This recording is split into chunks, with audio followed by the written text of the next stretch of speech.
bersama saya Grace Bintang Tanipau dengan NIM 432255102. Di sini saya akan memaparkan tentang daya mata kuliah fisika terapan.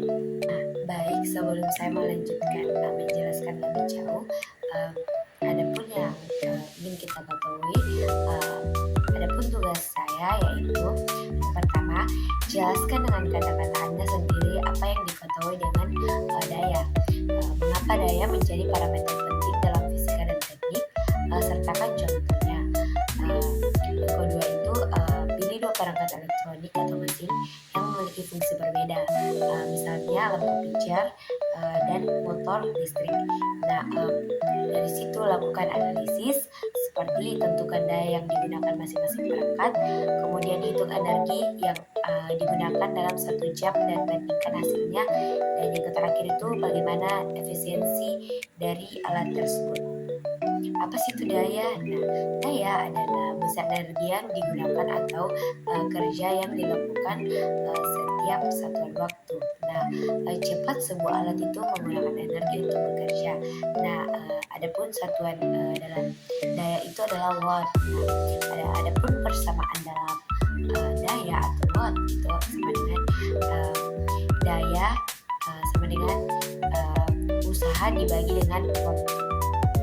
Mengapa sih daya penting dalam fisika dan teknik? Nah, karena daya itu menentukan seberapa efisien suatu alat bekerja. Kemudian yang kedua itu berapa besar konsumsi energi listrik.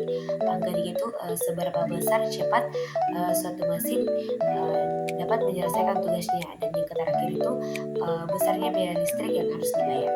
Dua perangkat yang dianalisis, yang pertama itu setrika listrik 300 watt dan yang kedua itu blender 200 watt. Nah, berdasarkan tabel spesifikasi pada setrika listrik, daya yang digunakan adalah 300 watt. Angka ini menunjukkan seberapa cepat setrika mengubah energi listrik menjadi panas. Semakin besar daya, semakin cepat energi panas, sehingga proses menyetrika lebih efisien. Namun daya besar juga berarti konsumsi listriknya lebih tinggi. Yang kedua itu blender 200 watt.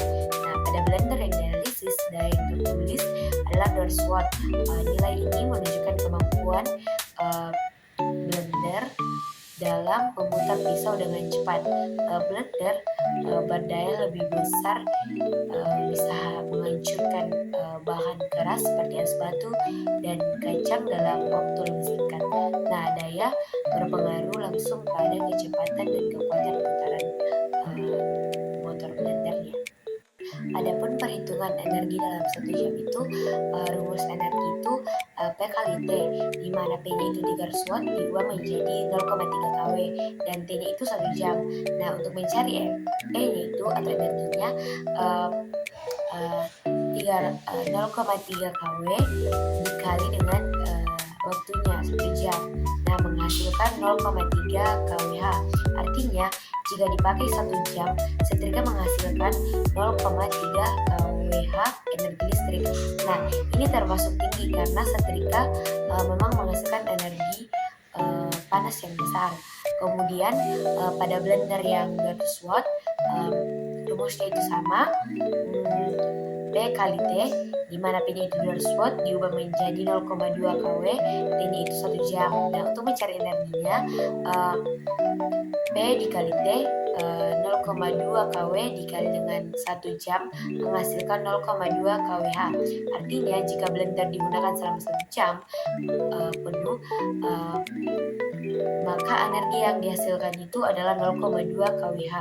Adapun perbandingan energi dan efisiensi, perbandingan energi itu dalam 1 jam setrika menghasilkan energi 0,3 kWh, sedangkan blender itu hanya menghasilkan 0,2 kWh.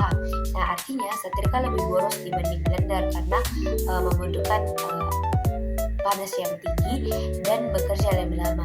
Blender lebih hemat karena biasanya digunakan hanya beberapa menit. Nah, Efisiensi sama dengan output berguna dibagi dengan energi listrik dikali dengan 100%. Nah, setrika efisiensinya rendah, 5-20%. Sebagian besar energi berubah menjadi panas yang terbuang ke udara, bukan langsung ke pakaian.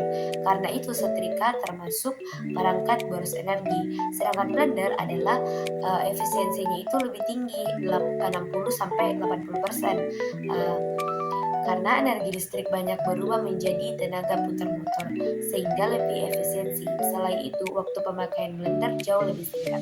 Kesimpulan yang saya tarik yaitu yang pertama itu, setrika 300 watt menghabiskan energi 0,3 kWh per jam, terbesar di antara dua perangkat tersebut.